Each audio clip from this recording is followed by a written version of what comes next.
Hola, hola, hola, muy pero muy buenos días, queridísima audiencia. Aquí está el tren de Olotren, muy conectados y por supuesto compartiendo con ustedes este espacio de este sábado 23 de agosto año 2025 desde nuestra querida ciudad de Necochea, Quequén, unidas por el puente Hipólito Yrigoyen en la FM 93.5, la radio de la gente, con nuestra operadora técnica Mari Rey, aquí con mis queridas amigas del alma, del corazón, integrantes de Olotren. ¿Cómo están, mis queridas? ¿Cómo andan? Muy buenos días, queridos amigos. Acá Nancy las saluda.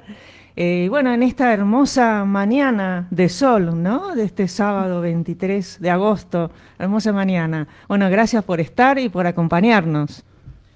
Muy buenos días, ¿cómo están? Bueno, váyanse preparando el mate, el café, que la verdad que tenemos una entrevista hermosísima y van a aprender un montón. Así que dale, apurate, que acá estamos listas.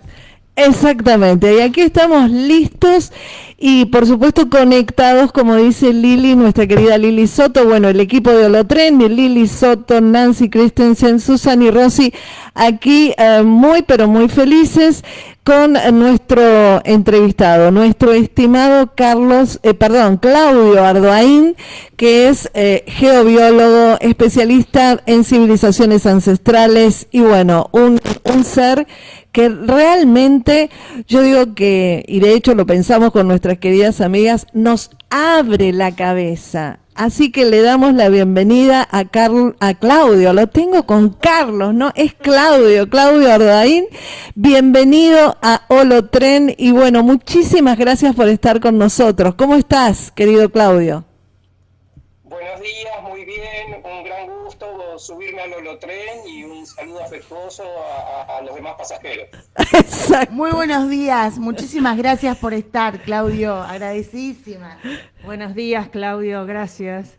Buenos días. Bueno, hoy estamos aquí de a tres, Claudio. Has estado estamos en contacto en el programa de los jueves, bueno, y ahí te estuve preguntando mucho sobre la geobiología y muchos temas más. Pero lo agradable de esto es que ahora estamos en equipo y que, de hecho, bueno, nuestras queridas compañeras, algunas de ellas no conocían esta labor de la geobiología y quedaron realmente encantadas con la información que has transmitido. Así que a mí me parece que hoy es un momento muy oportuno para que sean ellas las que pregunten y fundamentalmente porque desde la misma perspectiva de alguien que no sabe qué es la geobiología, creo que es muy interesante que este programa sea conducido por ellas desde todas las preguntas que puedan surgir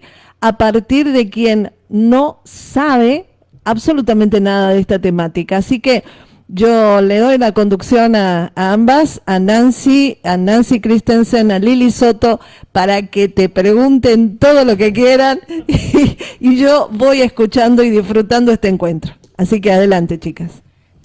¿Cómo no? Bueno, Claudio, yo algo conozco porque yo hice como que incursioné un poquito en radiestesia, ¿no? Que tiene que ver con la geobiología, ¿no es cierto? O sea, las varillas de radiestesia serían como un instrumento de la geobiología, ¿no?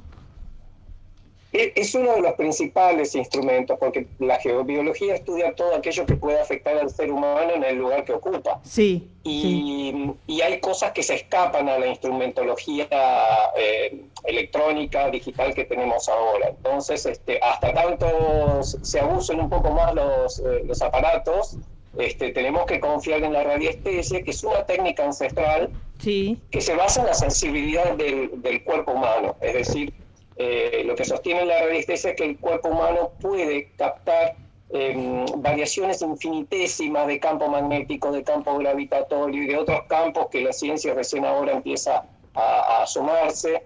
Y en definitiva, vos mencionabas las varillas son una especie de ángulos justamente de alambre que se tienen con las manos y que cuando uno era alterado se mueven. Lo mismo pasa con el péndulo, pero una de las enseñanzas principales de la radiestesia es que el instrumento es el cuerpo. Es decir, tanto las varillas como los péndulos no se mueven mágicamente, sino que hay todo un proceso fisiológico de percepción que pasa por un sector del cerebro que se llama el hipotálamo. Entonces, esa información se traduce en un cambio de tono muscular, que es lo que produce el movimiento de las varillas o de los péndulos. Pero el instrumento es del ser humano. ¿Esto qué significa? Que quizás los antiguos vaqueanos, por ejemplo, o guías de los pueblos originarios, pueden percibir estas alteraciones dentro del paisaje sin necesidad de estos elementos. Así que lo principal es tener el cuerpo sintonizado con lo que uno va a medir. Sí, sí, sí. Son esas energías electromagnéticas, ¿no? Que pueden influir. Aún así, otras son de otro cariz. Por ejemplo, la radiestesia también estudia algo que se llama ondas de forma, que la ciencia los estudia de forma indirecta, no de forma directa como lo hace la radiestesia. También se estudia otro fenómeno que se llama remanencia, que la ciencia todavía no lo acepta, excepto a regañadientes, porque es el registro que queda en los objetos del pasado, especialmente de los campos emocionales fuertes a los cuales estuvo sometido el objeto. Bien, entonces, ¿cuáles serían los métodos o instrumentos que utilizás, por ejemplo, para hacer un estudio geobiológico? Bueno, tenemos desde un contador Geiger que nos permite medir la radiactividad de un terreno, de los materiales. Muchos cementos que usamos en las construcciones tienen compuestos derivados del uranio y por lo tanto son más o menos radiactivos. Muchas mesadas de granito, uno no lo sabe, pero son levemente radiactivas. Después tenemos instrumentos para medir campo magnético, lo que se llama un geomagnetómetro en el suelo, o también medidores de campo eléctrico y campo magnético de fuentes que pueden llegar a afectar a la salud, como son las líneas de alta tensión, las antenas de telefonía celular, los routers de Wi-Fi, la propia instalación eléctrica de la casa, y después pasamos a la radiestesia. Después hay otros medidores, por ejemplo, medidores de calidad del aire interior, por ejemplo, que miden los niveles de formaldehído, los niveles de dióxido de carbono. Hay otros medidores que miden la carga estática, ver cómo nos afectan los iones, porque para el ser humano, que tenemos una característica que podemos llamar electropositiva, tendemos a perder electrones. Entonces, a nosotros nos vienen bien los iones negativos. Pese al nombre, los iones negativos son los que nos hacen bien y los iones positivos son los que nos hacen mal. Iones iones negativos encontramos a orillas del mar, así que ustedes pueden ir ahí a hacerse un baño de mar. También están en las cascadas, en los bosques. Entonces, bueno, todo eso se puede medir. Y también se puede medir de forma indirecta midiendo el cuerpo humano. La geobiología, cuando quiere comprobar la existencia de un lugar geopatógeno, lo que llamamos geopatógeno, es decir, que puede producir enfermedades, se vale de instrumentos que miden la resistencia eléctrica de la piel, la bioimpedancia y otros temas fisiológicos que ayudan a comprender. Bien, bien. Si yo, por ejemplo, el módem que tengo en mi casa, lo tengo rodeado con una malla metal tipo mosquitero, metálica, eso como Sí. como para proteger de las radiaciones, ¿no? Y Sí, lo que hay que ver es si no te disminuye la potencia y vos después terminás aumentando la potencia para poder compensar eso, pero sí, es una buena medida. Ajá. Bien. ¿Y de qué otra forma se podría proteger, sobre todo para proteger nuestra salud, ¿no? En nuestra casa y en nuestros lugares de trabajo? ¿Qué otras Bueno, en ¿qué primer otros lugar, en el consejos? lugar de trabajo, el router no tiene que estar a menos de 1,5 metros del cuerpo. Por eso siempre aconsejamos colgarlo, subirlo en algún mueble, algo que permita que esté lejos del cuerpo. En segundo lugar, la emisión Wi-Fi afecta mucho la calidad del sueño. Entonces aconsejamos, en el caso de las casas, apagar por lo menos el nuestro. El de los vecinos, bueno, no podemos, pero por lo menos el nuestro apagarlo Sí. de noche. Sí, Y, eso lo hago. y después decirle a los chicos adolescentes dos cosas muy importantes. Una, que no usen los auriculares inalámbricos, lo que llamamos la cucaracha, que tiene una conexión Bluetooth, porque está muy cerca del cerebro y especialmente en la adolescencia las neuronas todavía están ocupando el lugar que les corresponde teóricamente. Y en segundo lugar, tampoco usar las notebooks apoyadas sobre el cuerpo porque tiene una fuerte radiación, especialmente en la zona genital, que después va a tener consecuencias sobre la fertilidad. Claro, está bueno, interesante. Bueno, Dale, seguís, Lili. la verdad que mientras Se quedaron Lili, mudas. Lili Soto te habla ahora. Claudio, la verdad que es muy interesante todo lo que has compartido. Estuve escuchando el programa en donde estuviste con Susana. Creo que fue hace 2 semanas, ¿no? Bien. Entonces, yo para poder preguntarte, primero me gustaría, si podés, dar una definición como muy básica, cercana al público, que la verdad que por ahí está escuchando y no está entendiendo de qué estamos hablando. Entonces, algo muy básico, ¿qué es la geobiología? Básico. Bueno, como la palabra lo indica, es el conocimiento de las cosas que nos pueden afectar en el lugar que estamos ocupando, ya sea en nuestras casas. A nosotros nos preocupan especialmente dónde dormimos, porque el ser humano pasa un tercio de su vida durmiendo en un mismo lugar fijo, bajo la influencia de distintos factores, que pueden ser factores contaminantes, como pueden ser factores de contaminación química, como puede ser la pintura de las paredes, la tela del cortinado, la ropa de cama, pasando por los campos electromagnéticos. Un velador mal conectado, eso puede afectarnos, afecta mucho la calidad del sueño, porque la glándula pineal, que es una glándula que rige los ritmos del cuerpo y especialmente el descanso, es afectada por los campos electromagnéticos que producen los aparatos eléctricos. Entonces, todo eso es tenido en cuenta, pasando por temas incluso más sutiles, como pueden ser la influencia de los colores, la influencia de las formas, todo eso que actualmente lo estudia la neuroarquitectura. Entonces, el ser humano desde hace más de 3 siglos, especialmente el occidental, ¿no? Acotemos un poquito, el occidental o occidentalizado, porque hay orientales que se han occidentalizado, cayó una especie de soberbia intelectual, lo cual le hace pensar que la tecnología lo salva de todo y que por lo tanto podemos habitar en cualquier lado, que podemos ocupar cualquier ecosistema sin importarnos si destruimos a otras especies, y que eso no nos va a afectar. Y no es así. O sea, múltiples estudios incluso afirman que no es lo mismo vivir en un terreno que abajo tenemos piedra calcárea, como en un terreno que abajo tenemos piedra granítica. Todo eso nos influye, mucho más los materiales de construcción que nos rodean actualmente. Yo lo que veo que realmente es un campo muy amplio, muy interesante, y donde nosotros, cada uno de nosotros, nos lleva a tomar conciencia sobre este entorno en el que habitamos, ¿no? Porque empezás, como vos dijiste, los colores, los materiales, dónde están ubicadas las cosas, dónde está ubicada tu casa, en qué terreno, bueno, tantos factores que abarcan.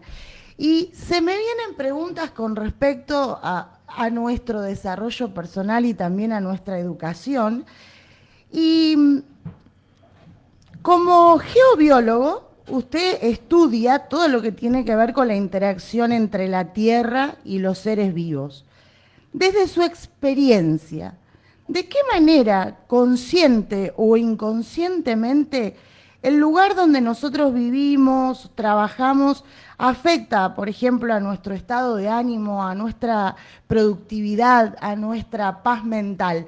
Si bien por ahí lo has comentado, pero bueno, el público se renueva y bueno, es para entrar en contacto con la gente. Bueno, ahí tenemos que caer un poquito en un concepto oriental. No nos olvidemos que gran parte de la geobiología se apoya en principios ancestrales que se conocen como geomancias, dentro de las cuales está la geomancia china, más conocida como Feng Shui. Entonces, ¿qué nos dice el Feng Shui ancestral? Nos dice que por algo vivimos donde vivimos. Es decir, es un poco relacionado con el concepto hindú de karma, ¿no? Es decir, todo es aprendizaje y por lo tanto, aunque estemos viviendo en un lugar súper contaminado o en un lugar que tiene distintos factores, es porque tenemos que pasar por esa experiencia. Entonces, la geobiología lo que viene justamente a que el ser humano, especialmente el occidental, que se ha olvidado de elegir el buen lugar, sea autoconsciente de la experiencia en la que está pasando. Mira, te cuento una anécdota, porque la mejor forma de comprender la geobiología para nosotros, para mí, para el equipo de Ceiba, es la experiencia que tenemos. Llevamos más de 4.400 casos estudiados. Entonces, una persona, por ejemplo, nos pedía asesoramiento para mudarse en un buen lugar, porque ya lo habíamos asesorado en el lugar donde vivía, y le había transformado la vida, mejorado en salud, en su bienestar, en su sensación. Incluso, de hecho, el tema de la renta de la casa se facilitó mucho, porque todo esto se percibe a nivel inconsciente, en primer lugar. Entonces, el comprador potencial, cuando va a un lugar, dice, me gusta, y no tiene argumentos racionales para decir por qué le gusta ese lugar. Entonces, le dijimos, bueno, ponete a buscar un lugar al cual vos quieras mudar, y para que no sea tan extenso, elegí 5 lugares por lo menos que te gusten, 5 casas, y nosotros después te acompañamos y vamos evaluando una por una. Bueno, resulta que las 5 casas tenían la misma orientación de la puerta, que para el Feng Shui es importante, la misma gama de colores y la misma configuración geobiológica. Cuando hablamos de configuración geobiológica hablamos de algunos componentes como son venas de agua subterráneas, fallas geológicas, redes de Harmony y de Curry. Bueno, tenían la misma configuración y especialmente en los dormitorios, 5 casos distintos. Wow. Entonces le pedimos que tomara un café con nosotros y hablar un poquito con él, porque hacemos un poco de psicoterapia dentro de esto, ¿no? Y ahí le preguntamos, porque estas casas, por una lectura que uno hace, significa que hay que hacer un esfuerzo extra para estar bien y para que rindan la energía interna. Entonces, cuando le preguntamos, surgió de esa conversación de que él tenía un mandato, por decir así, el amo de casa, porque la señora no estaba muy de acuerdo en las casas que le elegía. Un mandato de la familia que le decía que las cosas solo se logran con sufrimiento, con esfuerzo y sufrimiento. Entonces ese mandato lo tenía muy internalizado y eso inconscientemente lo llevaba a buscar propiedades que en definitiva le iban a producir eso que él buscaba, es decir, el sufrimiento para poder progresar. Entonces le dijimos, no, primero tenés que cambiar de conciencia. Tenés que trabajar sobre ese aspecto y desde el entorno te vamos a ayudar, porque uno de los principios que tiene la geobiología es que inconscientemente nos proyectamos en el espacio que ocupamos y a su vez cómo ese espacio nos influye a nosotros. Entonces se puede caer en un círculo vicioso, es decir, por ejemplo, el depresivo decora depresivamente. Mirá, claro. Qué importante lo que estás diciendo. Muy interesante. El chico adolescente, que la adolescencia es una etapa muy importante en la cual está buscando su propio perfil la persona, entonces necesita una dosis de caos. Entonces cuando uno va a una casa y uno ve, por ejemplo, la habitación de la nena, que ya tiene 12 años, y la habitación está decorada adornada, mejor dicho, tipo princesita de Disney, todo blanco y rosado, todo rococó, evidentemente ella no está eligiendo la decoración, porque en la adolescencia se tiende al caos y por lo tanto a un poco rebelarse a lo que los padres le imponen. Entonces vemos que ese es un tipo de ambientación que se lo impone la madre, no la nena. Entonces, bueno, hay que o sea que cuando vos, perdón que te corte, pero me entusiasma esto, cuando vos entrás a una casa o a un lugar, ya te está diciendo un montón de cosas de las personas que están viviendo ahí o de las que van a vivir. Tal cual, esas casas que están súper ordenadas, donde además vos ves que tienen revistas de decoración puestas como decoración justamente arriba de la mesa. Ya te dice la persona que le importa más la moda o la estética que su propia voluntad interior. Mirá. Entonces, cuando uno termina hablando con estas personas, dice, no, porque esta casa me la ambientó el arquitecto fulano de tal, que recibió no sé cuántos premios. Bueno, yo por la duda no lo invito a mi casa. Por la duda. Son como modas, ¿no? Como modas, sí. Qué interesante, y bueno, yo obviamente tengo más preguntas porque elaboré una pregunta que tiene que ver en realidad con algo de educación, ¿no? ¿Qué pensás, por ejemplo, crees que la geobiología debería tener un espacio en el sistema educativo, por ejemplo, aunque sea en un nivel básico, ¿no? ¿Cómo podríamos enseñarles a los niños, a los jóvenes, a que puedan percibir ese entorno en el que nosotros nos relacionamos para poder construir una vida más sana? Porque evidentemente ya se sabe de las neurociencias que somos un 95% inconsciente. Y que bueno, pero el ser humano ha evolucionado un montón y en el siglo XXI la verdad que es impresionante todo lo que se ha descubierto con nuestra capacidad, la capacidad del ser humano, ¿no?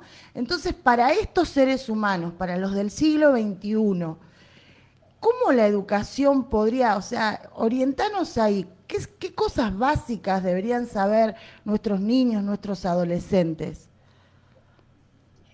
Mirá, es fundamental. De hecho, a nosotros nos encanta cuando nos convocan, a veces son las cooperadoras o los grupos de padres, nos convocan a los colegios, nos encanta trabajar ahí, incluso hemos donado trabajo para jardines de infantes o sitios de educación especial. Se pueden hacer muchas cosas. Pero el problema que tenemos con los millennials es que ellos han nacido conectados a la tecnología y se les ha enseñado a idolatrar a la tecnología y a las ciencias duras. Entonces es difícil convencerlos, esto que les digo, por ejemplo, de no usar los auriculares inalámbricos. Entonces, hay algo fundamental que incluso lo propusimos junto con otros investigadores de la UBA, de medicina y de ingeniería, en un proyecto de ley que al final terminó cajoneado, de justamente empezar a enseñar estos temas de salud ambiental, porque hay toda una categoría, hay médicos ambientales. En los colegios, tener una materia, no sé, una vez por mes, por lo menos, de higiene ambiental, ¿no? Para que los chicos sepan. Y después hay ramas educativas que sí que están más abiertas, por ejemplo, todo lo que es pedagogía Waldorf son perfectamente compatibles con nuestros conceptos. Entonces, bueno, todo depende de la voluntad que se tenga para... primero hay que pasar por los padres, ¿no? Ni hablar. Y después viene el ida y vuelta, porque una vez que los chicos son conscientes de estas cosas y que las pueden comprobar, después empiezan a taladrar el cerebro de los padres. Entonces hay un efecto multiplicador de trabajar sobre las escuelas. La verdad que bueno, acá tenemos a nuestra operadora que es docente, yo soy docente también, Yo Nancy también fui docente. Tenemos idea de por ahí, bueno, cómo se vive esto de estar dentro de las instituciones educativas y por ahí tener en cuenta también todo lo que podría o debería llegar y que bueno, que ni nosotras podemos hacer muchas veces más de lo que hacemos ahí adentro, porque estamos dentro de un sistema, ¿no? Pero qué lindo. Para mí, te digo la verdad, yo nunca había sentido hablar de geobiología, pero cuando empecé a investigar, te escuché con Susana, obviamente está relacionado con nuestra calidad de vida, con nuestro bienestar y sobre todo con ampliar nuestra conciencia como seres humanos que habitamos esta tierra y que por ahí sucede que, como te decía recién, vivimos inconscientes y no nos damos cuenta de esas cosas que nosotros podemos hacer mucho, como por ejemplo lo que vos estabas diciendo, no sé, no dormir con el celular al lado para poder descansar mejor. Qué sé yo, desenchufar los aparatos, tener conductas que son simples, que podemos hacerlas y la verdad no nos damos cuenta, porque tampoco estamos educados. No estamos educados, nadie nos muestra y eso es muy complejo. Te voy a hacer una última pregunta antes de pasar otra vez a mi compañera y hablando de un poco del legado y del futuro, pensando en el futuro de la educación y de las nuevas generaciones, ¿cuál crees que sería el legado más importante que la geobiología puede dejar en la forma que las personas diseñan sus vidas y se relacionan con el planeta? Bueno, lo principal es volver a la construcción natural, ¿no? Nosotros hablamos de bioconstrucción, de bioarquitectura. Algunos grupos, como por ejemplo dentro de la permacultura, se está volviendo a ese sistema constructivo, pero por lo menos, o sea, eso sería lo ideal, ¿no? La construcción natural, volver a lo más, que no significa resignar la comodidad, ¿no? O sea, se pueden hacer casas cómodas, casas modernas, casas con hasta con los lujos que uno quiera, pero dentro de la perspectiva más ecológica y saludable, que lamentablemente en otros países, como puede ser en Estados Unidos, suelen hacerlo los actores y las actrices, gente de mucho dinero, los dueños, los CEOs de las grandes empresas, entonces pueden dar el lujo de vivir en viviendas naturales. En el caso, bueno, de Argentina, como decía, tenemos, ya empezaron a aparecer ecobarrios, ya empezaron a aparecer movimientos como la permacultura, que incorporan el tema de las casas saludables. Pero por lo menos dentro de eso que es lo ideal, hasta el desastre en el que estamos viviendo, porque las ciudades como Buenos Aires son realmente un foco de enfermedades ambientales, por lo menos una transición en algo intermedio, y ahí viene mucho el tema de la capacitación. También en su momento estuvimos ofreciendo la posibilidad de dar charlas a los encargados de los edificios, por ejemplo, para que sepan qué productos químicos se pueden usar en la limpieza que no sean agresivos, en primer lugar para ellos y después para los ocupantes del edificio. Asesorar en cuanto al tipo de pinturas, porque también lo que nosotros hacemos permanentemente es ver en el mercado que hay disponible, porque incluso muchos de nuestros clientes nos dicen, bueno, tengo una disponibilidad económica baja, díganme dentro de lo accesible, ¿qué puedo hacer para estar mejor? Entonces, bueno, hay que ir estudiando. Cuando damos cursos, hemos dado 11 años cursos en la Sociedad Central de Arquitectos, 7 años cursos en el Colegio de Arquitectos de la Provincia de Buenos Aires, en CAPBA 4. Hemos dado conferencias para CAPBA 9, que es la zona de ustedes. Y en esos casos llevamos a los alumnos a las exposiciones que tienen que ver con el rubro de la construcción, para que se evalúe cada uno de los materiales que hay y poder elegir los mejores materiales y los mejores sistemas constructivos.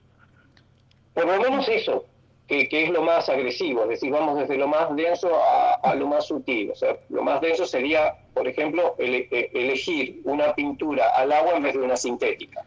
Claro. Y en cuanto a lo más sutil, nos vamos al tema de los colores. Lamentablemente ahora está de moda el negro, están pintando las casas enteras de color negro, hasta los colegios los están pintando de color negro. Entonces la gente se viste toda de negro, entonces hasta que pase esta moda es un desastre, es un no color el negro. Entonces, bueno, tenemos ahí un problema de trabajo desde lo perceptual hasta lo energético. Sí, la verdad que no pintaría mi casa de negro, pero bueno, ahora tengo algo negro arriba y estás vestida de soy negro. De usar negro, pero las casas de negro me parece que dan mucha oscuridad, no la usaría. Bueno, yo no voy a seguir preguntando porque tengo más preguntas, pero bueno, después vamos a dejar a Nancy. No, me quedé pensando en esto de los jóvenes y del celular, ¿no? Porque es importante tratar de no llevarlo encima, ¿no? O sea, generalmente se lleva en el bolsillo de atrás y en esto, ¿en qué ¿en qué nos puede afectar en la salud, ¿no? Esto de tenerlo siempre, siempre, o sea, siempre en la piel, ¿no? Apoyado cerca nuestro, ¿en qué nos puede afectar? Bueno, hay algo que no se difunde porque hay todo un tema económico en esto, es decir, los medios de alguna manera tienen publicidad de las empresas de comunicaciones, entonces no quieren difundir noticias que alarmen al público y que disminuya el consumo. Sí. La Organización Mundial de la Salud hace muchos años que ya declaró a los campos electromagnéticos de alta frecuencia, como son los que producen los teléfonos celulares y las antenas, el Wi-Fi también y el Bluetooth también, un cancerígeno de segundo orden. Uh-huh. Estamos tratando de que se lo reevalúe y que se lo catalogue como un cancerígeno de primer orden, porque los médicos, los oncólogos se los pueden decir a cualquiera de sus pacientes, pero también se cuidan bastante de no cometer ese desliz, porque hay muchísimos trabajos de investigación sobre eso. Entonces, bueno, como vos decías, llevar el celular en el bolsillo delantero, en el caso de los varones, bueno, tiene que ver con una influencia directa sobre el sistema testicular, sobre el sistema de fertilidad. En el caso de las chicas muchas veces se ha llegado a hacer sutienes con bolsillos para llevar el celular para que no se los roben en el pecho, entonces eso tiene incidencia sobre el cáncer de mama. Los celulares antiguos tenían la antena en la parte superior, con lo cual había incidencia sobre el cáncer de cerebro, y ahora como tienen la antena emisora en la parte inferior, ha aumentado el cáncer de parótidas. Entonces, todo esto no llega, esta información no llega al público, hay un bloqueo de esta información al público. Entonces, bueno, es hora de empezar a informarse, ¿no? La información es una de las mejores herramientas para estas cosas. Bueno, aquí estoy yo y bueno, escuchándote atentamente y disfrutando de este encuentro que estamos con Claudio Ardoain. Claudio Ardoain es geobiólogo, es arquitecto, ¿no? Tu profesión y además... No llegué a recibirme de arquitecto. No, o sea, sos geobiólogo. Casi. ¿Por qué te digo esto? Porque vos sabés que en este tiempo de estar en contacto con entrevistados ya hace muchos años, he notado que los profesionales en arquitectura, no todos, pero muchos, realmente han abierto profundamente su percepción. De hecho, nosotros hemos tenido una arquitecta, Marcela Gualda, que ha profundizado mucho el tema del Feng Shui, y cuando ella se dedica a su labor de arquitecta, verdaderamente toma estos elementos del Feng Shui para asesorar a la gente y para ir enseñándole cosas que obvio que no lo aprendió dentro de lo que es lo académico universitario. Y hay otro arquitecto, Aníbal Gleiser, que hace ecoaldeas y que justamente él lo he tenido también porque nos ha hablado de la permacultura y de esta necesidad de conectarnos con la naturaleza, y que eso no significa, como decís vos, alejarnos de la tecnología, pero sí tomar los recaudos adecuados para poder vivir en un siglo XXI consciente, ¿no? Estabas hablando de lo importante de las charlas, como Lili nos contaba, esto de cómo puede la geobiología, ¿no es cierto?, participar en lo que es la educación. Claro, hablamos de un sistema convencional que seguramente abrirá un poquito su puerta a charlas, pero hablaste específicamente de las escuelas Waldorf, que esa es otra de las grandes transformaciones a nivel educativo que ha hecho un grupo de docentes y especialistas que realmente crearon esta educación Waldorf. Y nosotros, bueno, nos queda justamente programas para poder conectarnos con esta mirada educativa, que obviamente es amplia, es holística, que conecta con la creatividad, con la imaginación y con esta conexión con la naturaleza, que somos naturaleza, ¿no? Y realmente es muy impactante cuando hablaste con Lili, respondiéndole el tema de este hombre, de este hombre que al final en esta búsqueda de elegir varias propiedades, todas tenían un denominador común, que era justamente, no era un campo energético que lo iba a ayudar para vivir pleno, sino que él partía de un mandato interno, que la vida era sufrimiento y que entonces a través de ese sufrimiento, esa también era la materialización de su vida, ¿no? Qué maravilla todo lo que nos vas contando, porque por un lado estamos viendo un mundo como el que nosotros proponemos en Holotren, a través de la revista Holotren, de los programas Holotren, de las charlas y los talleres, un mundo que va en conexión con lo que somos. Somos naturaleza, somos energía y somos creatividad en acción, y otro mundo de otra línea de tiempo, que es el mundo sin alma, ¿no? El de la tecnología, todo resuelve la tecnología, no te va a hacer bien, no te va a hacer mal una antena que tengas cerca, porque vas a bajar más rápido las películas, y cómo se engancha a veces la gente inconscientemente a todas estas pseudo grandes realizaciones con la tecnología, ¿no?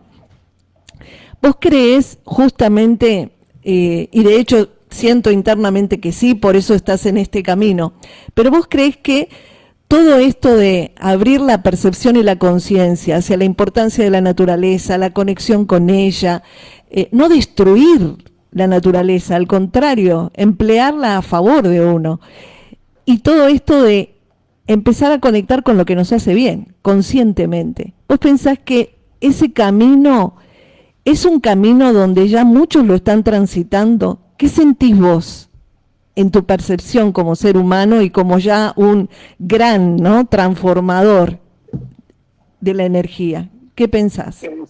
Sí, por supuesto, y cada vez más, no solo es necesario, sino yo creo que es el nicho que nos van dejando las máquinas. Es decir, a medida que avanza la inteligencia artificial, la cibernética, la robótica, la computación cuántica, entonces el ser humano lo que tiene que hacer ahora es justamente desarrollar todos los aspectos que las máquinas no pueden suplir, como es la intuición, como es la apertura a la sensibilidad del entorno, de la naturaleza, la poesía del vivir, la reciprocidad con las otras especies, cosas que una máquina no puede evaluar. Entonces, creo que sí, que se puede humanizar la tecnología inclusive, pero teniendo en cuenta, en primer lugar, los valores éticos, los valores espirituales, los valores ancestrales que nos enseñan mucho. O sea, nos podemos nutrir muchísimo de las enseñanzas de los pueblos originarios, por ejemplo. Aquí vamos entonces a aprovechar un poquito, porque hoy nos planteábamos, ¿no?, la posibilidad de poder hablar con vos distintos temas, desde la geobiología hasta civilizaciones ancestrales, neuroarquitectura, y dijimos, bueno, como la geobiología es muy amplia, vamos a apuntar para este lado, pero ¿qué te parece y qué les parece si podemos también escucharte en este programa algo referido a civilizaciones ancestrales? Porque evidentemente esto también es un elemento importantísimo, ¿no?, para poder poner en valor, porque hay también como una idea de que, oh, sí, los aborígenes son atrasados, son salvajes, ellos que saben, ¿no? Un poco también la política de un sistema que por supuesto lo que hace es desautoriza y desconecta al ser humano de su propia raíz. Así que contanos algo, porque evidentemente esto también es un elemento interesantísimo que integra la geobiología, que es la sabiduría ancestral. Contanos un poco, querido Claudio. Bueno, en primer lugar, justamente como la geobiología se nutre de información relacionada con el lugar, que puede ser actual a través de la tecnología, de descubrimientos, como también de los saberes ancestrales, entonces necesariamente tenemos que estudiar cómo han construido y dónde han ubicado sus casas. Por un lado, las culturas que ya no están, es decir, las culturas que desaparecieron, nos dejaron sus monumentos, y especialmente, cosa que muchas veces no se le da la suficiente importancia, que es justamente las ciudades y el lugar donde vivían. Siempre se tienen en cuenta las tumbas, los palacios, los templos, y no las casas de la gente que construyeron esas tumbas, esos palacios y esos templos.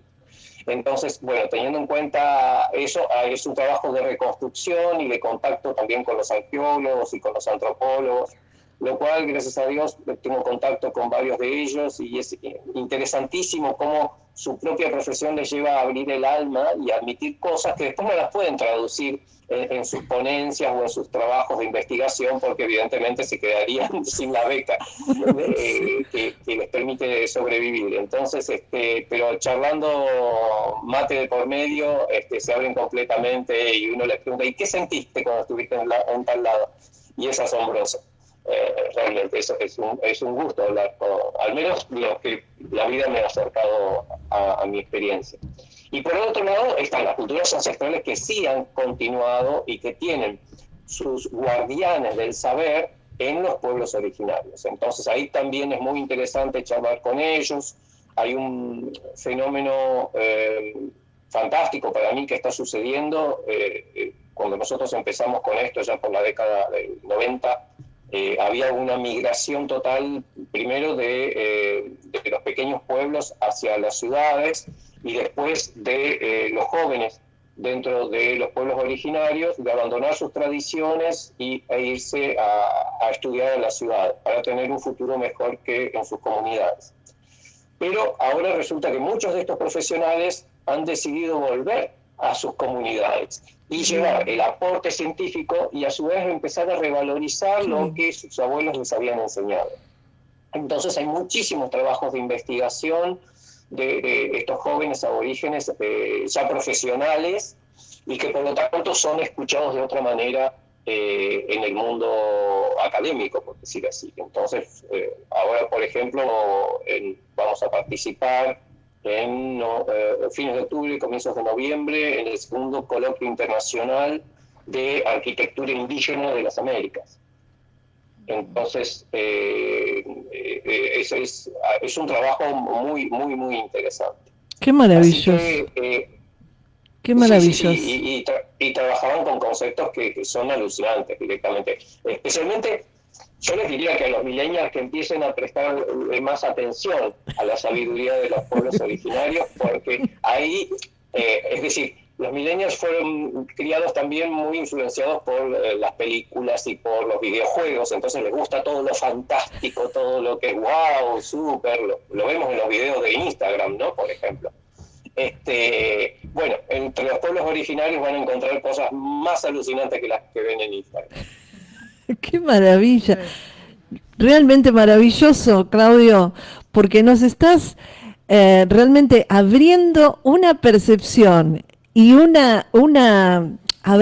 entusiasmo enorme, porque estamos viendo que se está produciendo muy despacito, pero esa comunión, ¿no? Esa comunión entre lo que es el mundo académico con el mundo de la sabiduría ancestral, y esto aquí vamos, yo creo, a un proceso de transformación enorme, donde nos empecemos a acostumbrar que no es ni una cosa ni la otra, ¿no? La tecnología bien utilizada es un avance extraordinario, pero no que nosotros terminemos siendo una prolongación tecnológica o un robot en lugar de minimizar nuestra enorme condición de ser humano divino, ¿no? Y por el otro lado, empezar realmente a considerar la sabiduría ancestral que durante tanto tiempo fue saqueada, fue minimizada y fue en definitiva tratándola de anular al punto de que no pudieron. Estamos hablando, por ejemplo, de pueblos que se mantuvieron en la montaña durante 500 años para sobrevivir y que al día de hoy están sus propios caciques dando charlas a la comunidad y al mundo, ¿no? Entonces uno dice, qué maravilla, ¿no? Qué maravilla.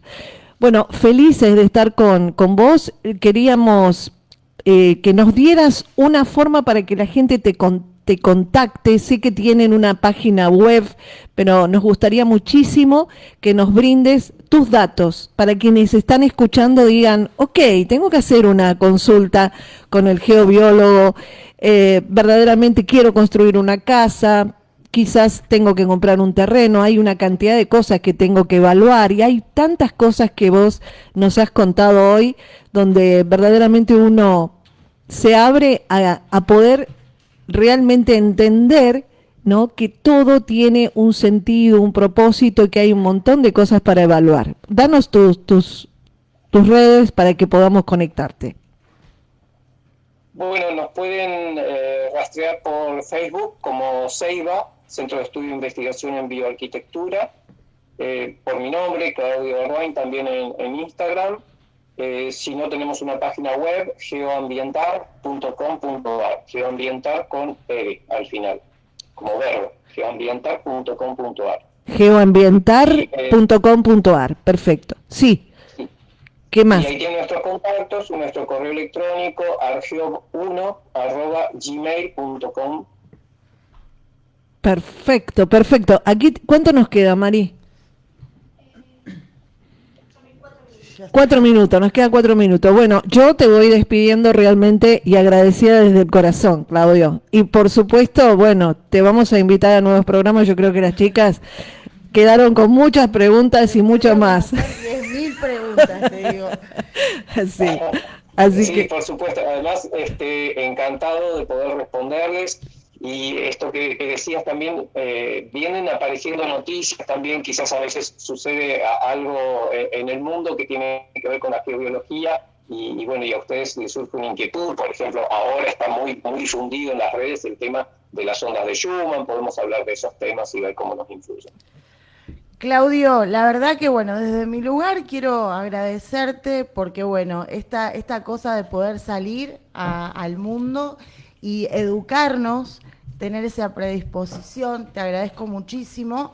Así que y también te agradezco en nombre de la audiencia porque sé que muchos van a pensar como yo. Y quiero resaltar 3 cosas importantes de toda esta charla. ¿Qué me has dejado? Por un lado, ser más consciente de mi entorno.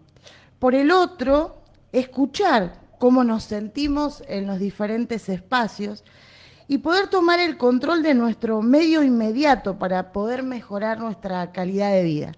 Así que te agradezco muchísimo. Nancy. El agradecido soy yo. Un gran saludo a las 3 y a toda tu audiencia. Bueno, gracias Claudio por tu tiempo, por esta entrevista. Muy interesante. Muchas gracias. Muchas gracias, Claudio. Abrazo gigante de aquí de Olotren, de toda nuestra audiencia de la FM 93.5. Y bueno, y nos vamos yendo, ¿sí? Le recordamos a la audiencia que está disponible el número de agosto de nuestra revista. Así que bueno, que por favor nos sigan en @olotren, que nos hagan comentarios, que nos escriban. Por ahí nosotros vamos publicando, pero si tienen alguna inquietud de cualquier artículo, quieren hacer alguna pregunta, contáctense con nosotras, que ahí vamos a estar. Perfecto, exactamente. Bueno, nos vamos yendo, pero por supuesto ustedes no se vayan porque ya estamos a punto de tener a nuestro colega, nuestro querido Walter Fidelibus, en su programa Defendiendo Nuestras Tradiciones Gauchas. Así que gracias por estar, abrazo gigante de corazón a corazón, excelente fin de semana y a seguir subiéndose al tren Olotren. Chao, chao. Gracias, un gran abrazo.